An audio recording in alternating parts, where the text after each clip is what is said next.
চামারি সোনাপুর এলাকার হেলাল চোর দীর্ঘদিন যুগের এই চুরির ক্যারিয়ারে মোবাইল ফোন, ভ্যান থেকে শুরু করে এমন কিছু নেই যা তিনি সাবার করেননি। আর মোবাইল চুরি করি, সাইকেল চুরি করি, অটো ভ্যান আর এই সাইকেল টেকেল নিই। কিন্তু আশ্চর্যের বিষয় হলো গত 32 বছরের খোদ আইন শৃঙ্খলা বাহিনীও তার গায়ে হাত দেওয়ার সুযোগ পায়নি খুব একটা। জীবনে প্রথম আজকে ধরা পড়লাম আমি।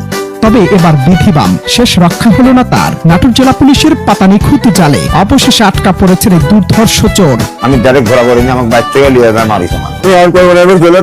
ভাই সত্যি কথা এই জায়গাটা আর সাথে আমি ধরা যাবো আমার লিয়ে গেছে দাওয়াত দিতে।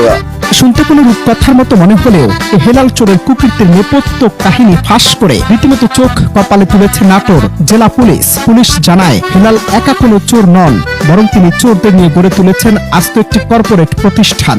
তো এই পুরোটাই একটা সংঘবদ্ধ চোর চক্র। তো আমাদের টিম কাজ করছে এবং এখানে খুব ইন্টারেস্টিং একটা বিষয় হচ্ছে আমাদের একজন এখানে আমাদের দ্বিতীয় চোর আছে বা আসামি, যার নাম হচ্ছে হেলাল। তার কাছ থেকে আমরা যে তথ্য পেয়েছি সে 36 বছর যাবৎ এই চুরি পেশার সঙ্গে জড়িত। আর সে অটোরিকশা, এই অটো ভ্যান এগুলো চুরির পাশাপাশি টিভিও চুরি করে থাকে বিভিন্ন জায়গা থেকে। আর হচ্ছে তার একটা গর্বের জায়গা আছে, সেটা হচ্ছে তাকে 36 বছরে কোনোদিন কোনো আইন শৃঙ্খলা বাহিনী বা পুলিশ গ্রেপ্তার করতে পারেনি। তো আজকে তার যে রেকর্ড ছিল সেইটা আমাদের টিমের এটা সফলতা, তারা সক্ষম হয়েছে। তার সেই গর্বের জায়গাটা আশা করি এখন নষ্ট হবে এবং এইভাবে আমাদের এই চক্রের আরও যারা সদস্য আছে তাদেরকে আমরা খুব দ্রুততম সময়ের মধ্যে আইনের আওতায় নিয়ে আসতে সক্ষম হব। চুরির পর একটু সময় নষ্ট না করে চোখের পলকে মালামাল এক হাত থেকে অন্য হাতে চলে যেত। এরপর সে রিক্সা, ভ্যান কিংবা মোবাইলের রূপ এবং যন্ত্রাংশ এমন ভাবে বদলে ফেলা হতো। তবে এই হেলাল চোর হয়তো বুঝতেই পারেননি পুলিশের জাল কতটা নিখুঁত। শেষমেশ পড়তে হয়েছে ধরা।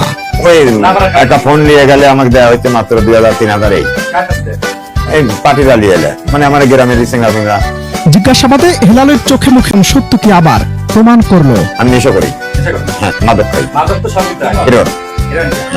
নাটোর জেলা পুলিশের এই সফল অভিযানকে সাধুবাদ জানাচ্ছে সর্বস্তরের মানুষ। হেলালের গ্রেফতারের মধ্য দিয়ে শুধু একজন চোর ধরা পড়েনি, বরং ভেঙে দেওয়া হয়েছে এক বিশাল চোর সিন্ডিকেটের মেরুদণ্ড। তবে প্রশ্ন থেকেই যায়, আমাদের আশপাশে এমন আরো কত হেলাল ছদ্মবেশে লুকিয়ে আছে? অনন্ত হাসান মাসুদ, বাংলা টিভি।